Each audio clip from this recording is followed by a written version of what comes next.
A lot of people don't know that their sheriff can be their biggest ally when it comes to protecting their freedom and exercising their freedom. So I wanted to invite you on here today to talk about what it looks like to build a relationship with their sheriff and to understand what it means for your sheriff to be able to help protect your freedom. A quick comment on that. Most people don't know that, and a lot of sheriffs don't know that either. So, What does it look like if a person cares about health freedom? What should they be looking for in a candidate when voting for county sheriff? well, he doesn't have to be the most knowledgeable about food freedom or medical freedom. He has to be dedicated to the Constitution, though, and to his oath of office. And that's where all of this comes from. The sheriff is not aware of a lot of this, and neither is the public. And thus, the formation of the Constitutional Sheriffs and Peace Officers Association. That's what we do. We do full time. We dedicate our lives to educating the public and the sheriffs. And so, in a candidate, if you're looking at a candidate, whether it's the incumbent or whoever it is, you must be involved in that process. The most important election in the country right now, uh, Trump says that his election is the most important, perhaps, in the history of America. And I don't disagree with that. But try to call Trump when it's the Shinola hits the fan and you need some help right then, and you need some help in your local area.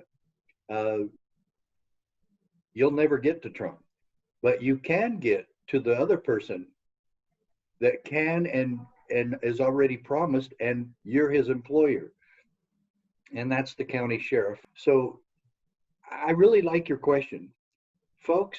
You cannot be watching the parade anymore. You've got to get in it and be a part of it, and you have to know who's running for your sheriff.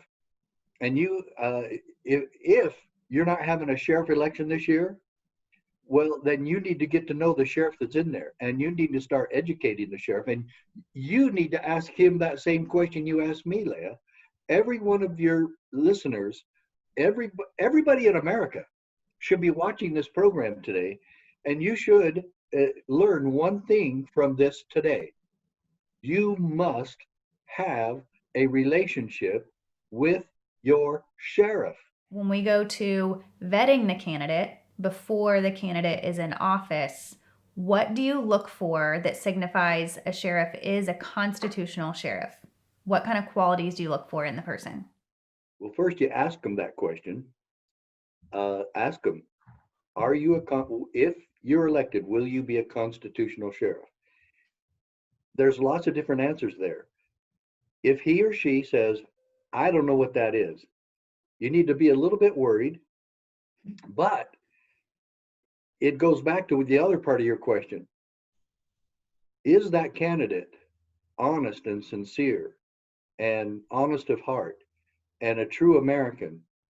You want to vet him or her on all of that. Find out what kind of person they are. It you know it takes integrity to be a constitutional sheriff. The integrity of keeping your oath of office and understanding the significance of that oath. If you have somebody who's not going to keep their oath, you're finished, okay? And so the follow-up question, or no matter what they answer to your question, you want to ask, then I want to know, and the people in this meeting and the people that you work for want to know, will you keep your oath of office? That's good. So that's the question. You might get a lot of answers and responses there too. Now, sometimes you have to be patient with these guys, because I was not born a constitutional cop. It happened. I became a constitutional sheriff and constitutional peace officer after I'd already been on the job 3 years. So we don't have a lot of time to wait for these people to catch up, but you got to be a little bit patient with the process. That's good. So once you voted for a sheriff who's willing to keep their oath or willing, open-minded and being educated, then how do you contact your sheriff? How do you get in touch with your existing sheriff? Well, first, you call his secretary and ask for an appointment, Okay. or you can even talk on the phone. But I like the one-on-one contact. They're a lot better. Okay. And, if you want to break the ice, take him some Girl Scout cookies, and have other people with you. Have 3 or 4 people with you and say, hey, we're part of we're citizens for medical freedom. And he's going to wonder what that is right then and there. So you get to go educate him about what medical freedom is, and that if a syringe enters my body, it must be my choice. And so you need to talk to him about that. And folks, when should you do this? Yesterday. This needs to happen right away, and you should all be involved. Folks, if you're going to wait until the emergency happens, you've probably waited too long. Because what's the sheriff going to do if he's not prepared? What is he going to do if he's not educated? What are you going to do if you don't have a sheriff that's prepared to act? And what we call the doctrine of interposition. Now, most people don't even know what the word interpose means. And it's actually pretty simple. Put yourself in the way. Mm. If the evil is over here, then you put yourself here and you stand in the way. You stand in the gap. You're standing in between the problem and the possible victim. And the possible victim is you. And the sheriff is the one that inserts himself between you and the problem. And so, a lot of sheriffs can get other people on board before that emergency even happens. He needs to after you educate your sheriff, he needs to let other people, the health department, the governor, the mayor, other police agencies in his county, he needs to work with them and let them know how he feels about this and what he expects everybody to do and how he expects them to comply. That's so good. So that's exactly how we can educate our sheriffs and how they can help us and become our ally, is having them speak up to the institutions that they can influence, such as the cops, the health department, the governor, etc. That's great. And so why do you think it is so important to not only stand up for, but vote for health freedom today? Take the health part out of that and then continue your question. It doesn't matter what facet of freedom you're talking about.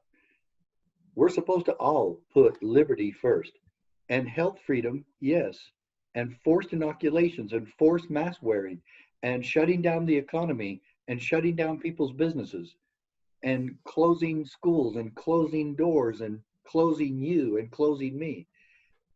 Those are wrong. Those are completely the antithesis of our Constitution and American liberty. The question is, to answer your question, the question is this: will we support the holy cause of liberty, or will we be bureaucratic little robots that just enforce everything in front of us? We're supposed to be the oath keepers as we stand for liberty in this country. And I'm talking about we, the sheriffs of this country, we, the peace officers of the country. We are the final line in the sand. We are the boots on the ground to protect the liberty of the people we work for.